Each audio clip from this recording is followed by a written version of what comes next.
The hiss of an opening soda can cut through the quiet murmur of the marketing office. A moment later, a stream of cold Coca-Cola splashed down onto Amara Collins' thick curls, soaking her navy blouse and the stack of reports she had just spent days preparing. Laughter erupted across the open floor.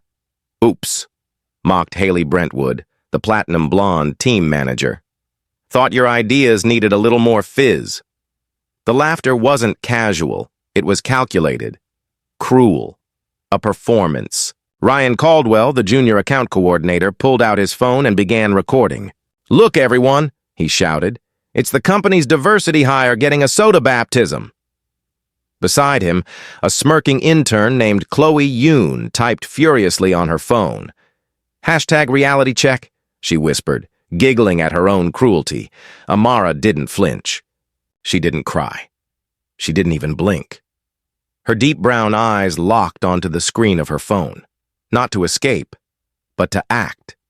She was 29, the only black analyst in the entire office, a graduate of a modest state college, hired not because of a quota, but because she was brilliant.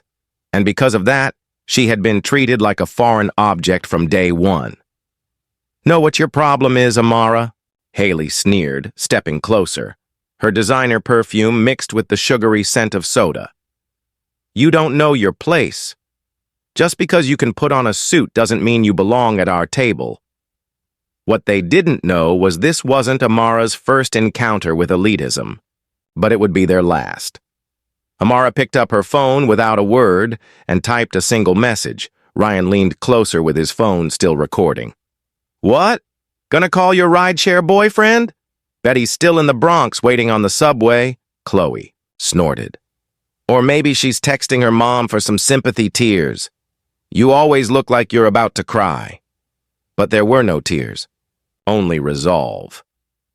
The office was half empty that Friday before Labor Day, the perfect time for cowards to strike. Still, a few people nearby had seen it all and said nothing. Eyes averted, headphones on, pretending it wasn't their problem. 15 minutes passed. A soft ding broke the tension. The private elevator, the one reserved for board members, opened with a chime that sliced the air like a knife. Out stepped 3 security guards. Behind them, a tall man in a charcoal Tom Ford suit, his jaw sharp, his expression unreadable. His eyes locked on Amara. "Amara," he said, his voice deep and low. "Are you okay?" The office froze. Haley's smirk vanished. Ryan lowered. "His phone." Chloe stopped typing. "What the hell is this?" Haley barked. The man stepped forward, placing himself between Amara and the trio. "I'm Julian Sterling," he said calmly. "CEO of Sterling Ventures, majority shareholder of this company." Ryan's phone slipped from his fingers and clattered to the floor. Amara's wrist glinted under the light, her Patek Philippe watch, a quiet symbol they'd never noticed. Her silence had never meant submission. It meant patience. And her moment had arrived. "This is our office," Haley protested. "She's our employee." Julian turned his eyes on her with icy precision. "Wrong. This is my office, and she's my wife." Shock splintered across their faces like glass. Amara didn't smile. She didn't gloat. She simply stood.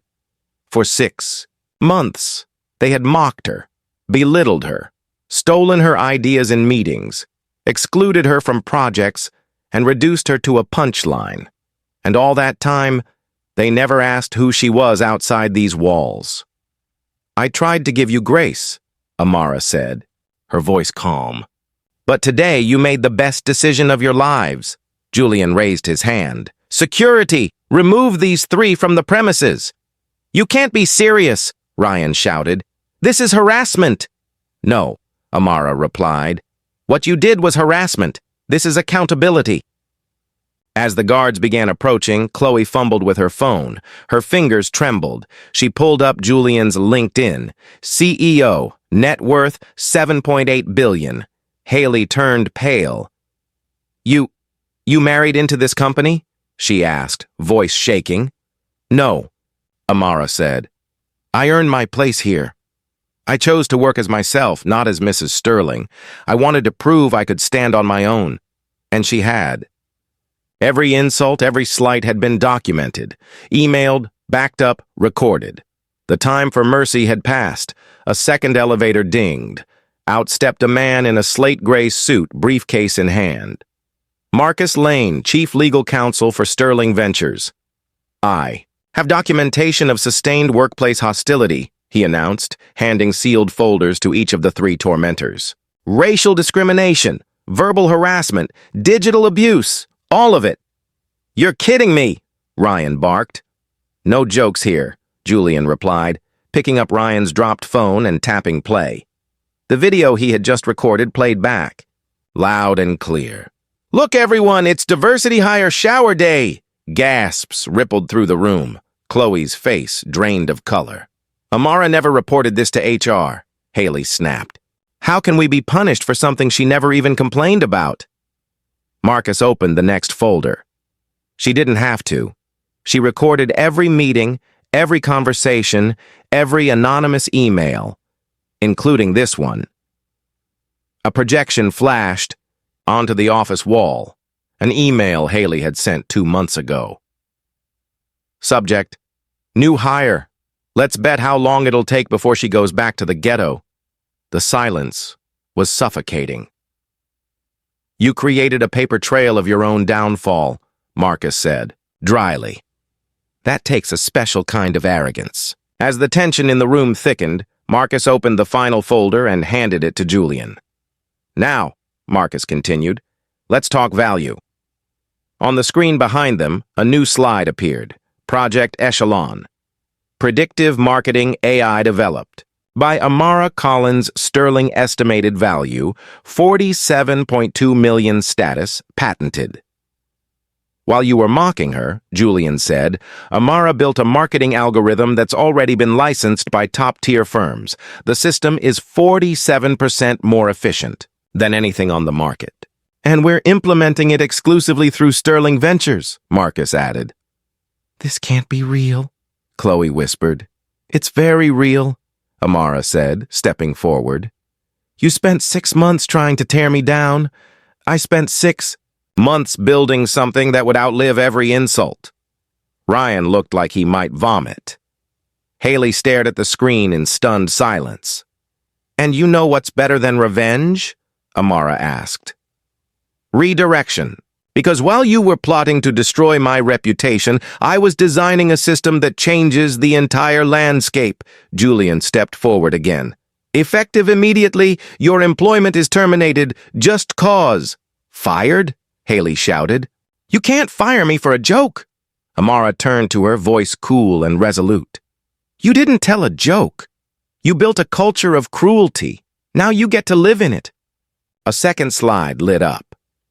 The Amara Collins Fund for Black Tech Scholars Initial Seed, 50 million goal, 1,000 full-ride scholarships in 5 years. That seed, Marcus said, will be funded by selling off your vested shares in Apex Marketing. Ryan lunged forward. That's illegal. No, Marcus replied. It's a clause in your contract. Conduct unbecoming results in forfeiture. We're just enforcing it. As security approached, Chloe began sobbing. Amara handed her a folder. Your Instagram posts mocking me at lunch, your hashtag about quotas. I archived them all. The red velvet seats of the Metropolitan Opera House were filled to capacity. The premiere of Code Amara drew everyone, from tech titans to grassroots organizers. A documentary chronicling how one woman turned her humiliation into a historic movement. Dressed in an Armani suit, Amara took the stage. Cameras flashed. When they threw Coca-Cola at me, she began, they thought they were drowning my voice. But they watered the roots of something far greater. Applause thundered.